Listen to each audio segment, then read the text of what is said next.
Okay, so as you can see, I am home from BronyCon. I actually got home yesterday, but I wanted to rest and do some laundry and catch up on things before I did this video to give my overall thoughts on the very last BronyCon.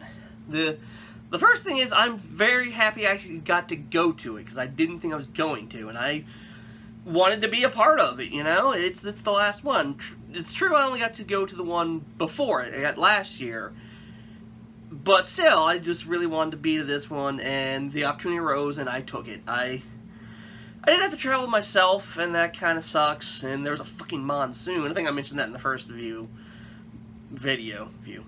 But, comparing the two experiences, I would say this one was really good. It was great. Last year's was perfect. I think a lot of it came down to I needed last year. And it was, you know, after trying for 4 years, we finally got to it. But I was in a place where I just needed to be just joyful. So there's magic to it. There wasn't quite that this time around. But it was still fun. I got to meet Brad Dia and Mr. Left Turn again, and Midnight Chimes, and other people from the Void, the Discord server I'm in, and that was fun. I'm always happy to meet my online friends in real life, and it gave me a chance to do that, so I was happy about it. That said, there were some things that kind of, like, annoyed me about this one, and I think that's part of what tainted it a little bit. The big thing being that it was like twice as many people in half the space, and I got why. Because I became a patron of Michelle Krieber's recently, and therefore I got to go to a special Patreon dinner they had the first night, and the guy I sat across from in one of the tables happened to be one of the staff members. And he said that they book the convention center based on what they take in from the previous year. And given that the previous year there's only 5,000 people, I think it's one of the lowest ones they had, they could only book a part of the convention center instead of the whole thing like they did last year. And of course, you know, everyone's like, well, last BronyCon, now I gotta be part of it. After either trash talking the con or the ponies or lapsing, you know, the fair weather fans came back, and that's a whole other thing. But yeah, so we crammed a lot of people in just this basically 3 floors, one section of the con center, and it made things really crowded. And like last year there was just so much room. Again, less people, but there's just so much. The thing is so huge. It was easy to move around. You could go in. I went to the vendor hall and just walked right in. This year there was always a line, like right when it opened. The first day the vendor's hall was there. It was around the fucking lobby and almost went outside the door. I think it did like one day. It was crazy. And part of that translated into autographs. I really wanted to meet Rebecca Shoycat because, well, huge Sunset fan. I've loved her. And I got there about an hour and a half to 2 hours early because that's me. But even then, there were people there before me. And so we waited, we chatted, we talked the things you do in line, and that's fun. And then it got time to, you know, meet her, and we're going there. And the line's going fairly okay, but there's one guy who had like 7 fucking items. All these pictures in frames. He had to take them out, get them signed. Took him 20 minutes. That helped the line. And then the VIPs showed up. Like, they kept showing up. And okay. Look, I get you paid extra money to be able to skip the line. But really, you're just going to stand on another line because there's a bunch of other fucking people. But even then, you know you're going to meet her. You have the special privilege because you're so awesome. Don't be a fucking dick. Like, there are people showing up 5 minutes before her autograph time was supposed to end. I was third in line. And I didn't move for 20 fucking minutes because the goddamn VIP people keep showing the fuck up. And so, yeah, I almost got screwed. But thankfully, the staff were good. And they made a squiggle on the back of our badges for like the first couple rows, maybe all of them, I don't know, but it was definitely the first couple rows. And we could come back later and we would definitely get an autograph. I did that, I went to meet, Lefty and I went to M.A. Larson's line, because we were like the first 2 there. He's great, by the way, like just, he's got this thing where he signs everything, and I put it on Twitter, he signed the license plate of my old car. And which was the first I was the first one to do that, and it's really something to say with him. But just as a person, he's great. I recommend just trying to catch him anywhere. He's really engaging. So then I go back, and because no one's being clear on where we're supposed to go, we end up being further back in line than we were. And again, VIP people are showing up, but thankfully Rebecca is a fucking sweetheart and stayed to make sure everyone got their autograph, got their picture. And so I got it. It's on Twitter. I got to meet her. I got to meet Sunset, and that was still worth it. It was great. I wish I had more time, but you know, she was tired, and I didn't want to be the guy taking 20 minutes. That became the theme of anytime I got a picture and autograph. I really would like to talk to the people more, but I don't want to be that guy, because we all hate that guy. But no, she was great. I got to give her the smaller version of this shirt I have, and she kind of like, I think she liked it. You know, I think she was taken aback by it, but it was still fun, and yeah, it was good. Universe balanced that out though, because when Lefty and I were the last day, Sunday, we went to meet Nicole Oliver, and I'll get to her story in a second. It's very important I got to her. But after we got from her line, we were trying to see if we could see Andrea Libman, but her line was usually huge too. We look over there. We had just missed Kathy Westlock. We look over at Andrew's line, there's like 3 to 4 people in line. So we're like, yes, we are going to get her autograph. And yeah, and she's sweet too. I could ask her what it was like to work on Susie Q, or whatever happened to Susie Q. It was this little known ABC made-for-TV movie in the early 90s. It had Amy Jo Johnson in one of her first post-Power Ranger roles, or non-Power Ranger roles. And Andrea Libman was like 12, I think. She was really young, like when... excuse me, it popped up, her name popped up, because I watched it with my friends for like just a gag movie. I was like, what the hell? And I looked like, wow, the little girl's her. And she remembered being in the movie. I'm probably the first one to ever ask about that, because she kind of laughed about it, and told me, get ready for your childhood to be ruined. Y'all love Kimberly Hart, the Pink Ranger, Amy Jo Johnson. Apparently she chain smoked every day on set. And for some reason that made me laugh. So, she did have, Andrea did have a thing where you could pay like $50 to get a voice recording, but that was on top of the $30 for the picture and the autograph, and I just didn't have the money for that. I got her to say something for me. If you've watched my videos, around the time Buckball season was introduced, I took the clip of Fluttershy freaking out on Rainbow Dash and added and dubbed over the beginning of Owen Hart's thing, which goes, enough is enough! It's time for a change! And I got her to say that as Fluttershy, and it was great. Kind of wish I recorded that, but again, I just didn't have the money for it. Now, Nicole. I'm going to get a little sentimental on this one. But the main reason I really want to meet Nicole is not only do I love Princess Celestia and, you know, Principal Celestia and Daybreaker here, and I should have got her to sign this, but I got her to sign the comic because that's my autograph book, basically. But okay, I gotta compose myself. This is gonna be long. Nicole was in the movie Wonder that was released a couple years ago. I actually forgot she was, even though she tweeted about it, I forgot about it until she popped up on screen. But that movie ended up being the last movie I saw with my mom. Like, it was that Mother's Day. She and my dad drove her up. They would come up here and we'd have dinner and sometimes catch a movie. But since my mom was in a wheelchair and had issues, it was hit or miss if we could see a movie. And that movie happened to be the last one. So I really had to meet up Nicole and thank her for being part of that memory for me. And I got to. And I got through without crying, which is amazing because when I was thinking about it in line, I was tearing up and just trying to control myself. And this is how I know she's just the sweetest person. She gave me condolences. We got the picture. I got an autographed picture, and then as I asked her for a hug, because I kind of needed it because I was just thinking of all that stuff. As I'm leaving, she tells me that my mom is always with me. She didn't need to do that. The condolences were enough, and I got to thank her, but that was really touching, and I'm kind of tearing up thinking about it.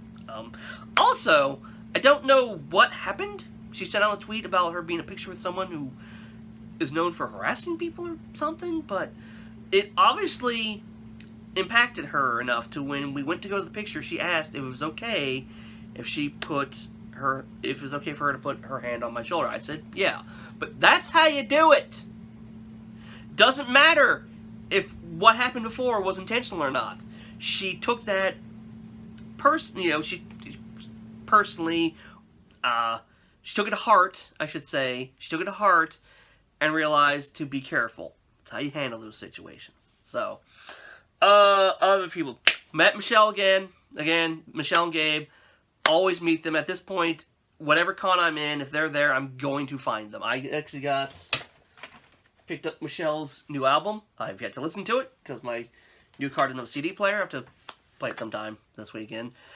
But she is a ball of energy. She is a joy and just the sweetest person to be around.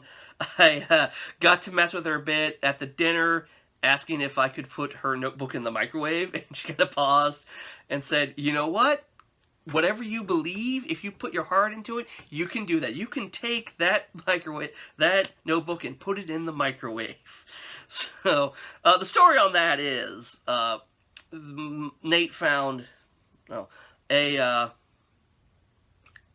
image online of a notebook that said, do not microwave. And we're like, what the hell happened? Because anytime there's a warning like that, something happened. But what it was is this company made the notebook that could be put in the microwave because it has special ink that when you put it in the microwave, it would rub the ink off and you could erase it. This was the non-microwave version. And I got Michelle's notebook, last year, and that's what we've been doing all the predictions on. And I was like, I want to ask her about that, just see her reaction. And I didn't get to last year because she was always busy, because she always has a mob of people. Got to this year at the dinner, and it was hilarious. I also got to mess with her more whenever I got a picture with her at the vendor's hall after I picked up some free swag. These, actually, right here, excuse me, camera. These, Getting Stronger sunglasses that came in handy during my lip sync battle, which you'll have seen by now. I'm not really sure when I'm going to put all this stuff up, and this will be the last thing, because it's final thoughts. But, where was I going? Got a picture with her separately, and I told her the story about being in Rebecca Shoykat's line and, being capped at number 3. And it was so long, and I was waiting there, and I saw her in her booth over there, and I was like, I told her I want to be like, Michelle, I need some of your energy, please give it to me, I'm so tired. And she laughed, and she goes to me, you want to know what my secret was? And I could not help myself. My smart ass couldn't throw the cocaine. Her reaction was, and then, no, apparently her secret is she's really good at hiding it when she's tired. And I believe her, because every time I've seen her, she's just, woo, and just a great person. I got to meet a lot of the community guests. I ran into Silver-Quill, all the time. I really did want to film something with him, and yes, I'm breaking kayfabe for this, but, and he agreed to it. I think he actually remembered me from last year. I ran into him, as I was coming out of the bathroom, the first day. He was just going into where registration was, so, I asked if we could do another one. He said, yeah, but neither of us really got the time to. It's just either standing in line or being busy or something like that. So, missed opportunity. But, yeah, he is a really nice guy. I came up to him, like I said, I ran into him. I came up to him a couple times. Never once did he seem, annoyed or, what the hell are you doing again? He was always perfectly fine and chatting. There's people talking. When someone would come in, he'd say, hey, excuse me, I'm talking to them, then go to there. Really good dude. Really good dude. I got to see I Love Kim Possible a lot. I saw her panel on the project she has coming up. It's really great. I'm not going to spoil it. Maybe it'll be out by the time I get this up. I don't know. But if you're a fan of hers, watch it. I got to give her a hug from me and for Nate who couldn't make it. And she, for all the shit she gets, she has been nothing but personable towards me and others. I've never gotten any of these vibes people have said. I even told her one of Nate's biggest regrets about not making it this year is that he couldn't give her the hug in person. And she kind of gave an embarrassed laugh, and and said something that kind of broke my heart, because she gets all this shit. She's like, oh, I'm kind of used to it. I'm like, no one should be used to that. That's fucking terrible. Got to meet Jesse Nowak and Saber Spark. All them people, like... I saw AC Race Pass, I kind of talked to him, and I felt bad, because I don't really watch Bronies react. I know of him.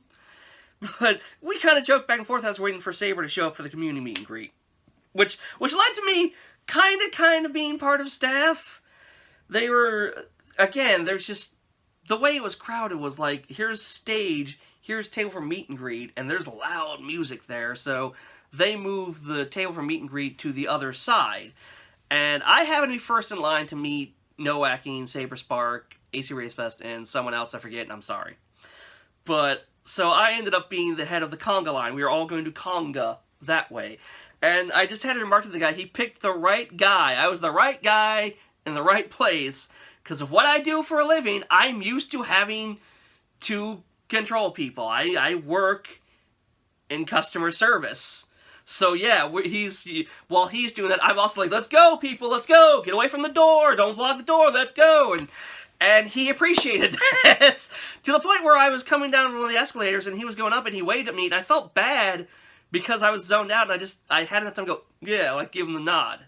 But, so yeah, like, you know, I just remember this. The worst thing the staff did was the last day. Lauren Faust was there. Didn't get to meet her. Wasn't even going to try to meet her, really. Like, I love her work. I'm very thankful she gave us this show, but I felt awkward because the things I really like happened after she left.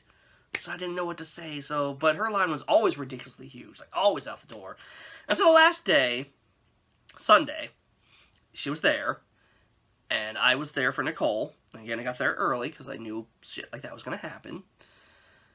And the staff just did... I don't think they cared at that point. It's the last day. It's the last one. I think they were just burnt out because they were trying to get people for Lauren to go first. Like, raise your hand if you're here for Lauren. People did. And that was it. They didn't fucking do anything. Basically, I heard they said, yeah, sort yourselves out. No!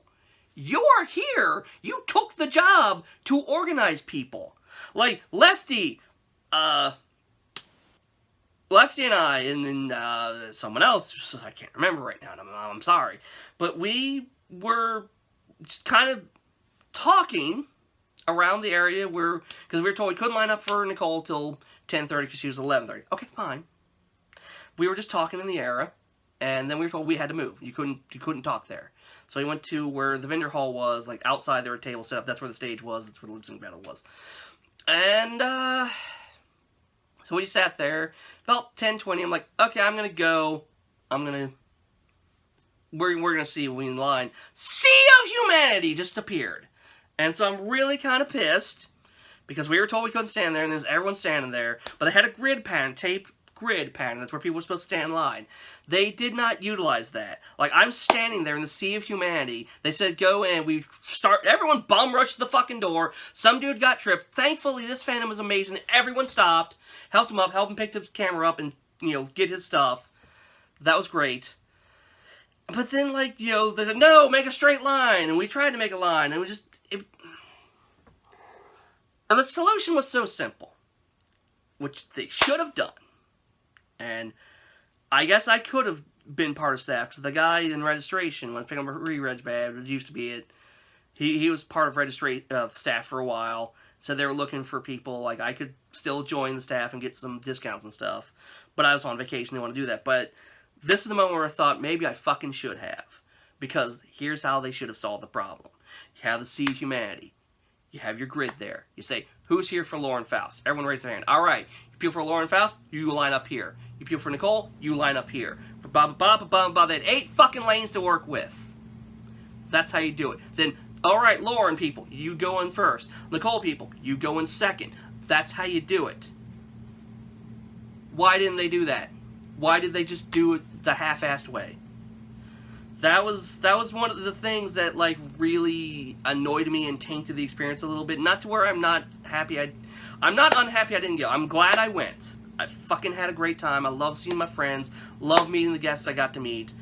But, man, the staff should have tried harder on something. I do credit them on for giving us the squiggle so we could meet Rebecca again.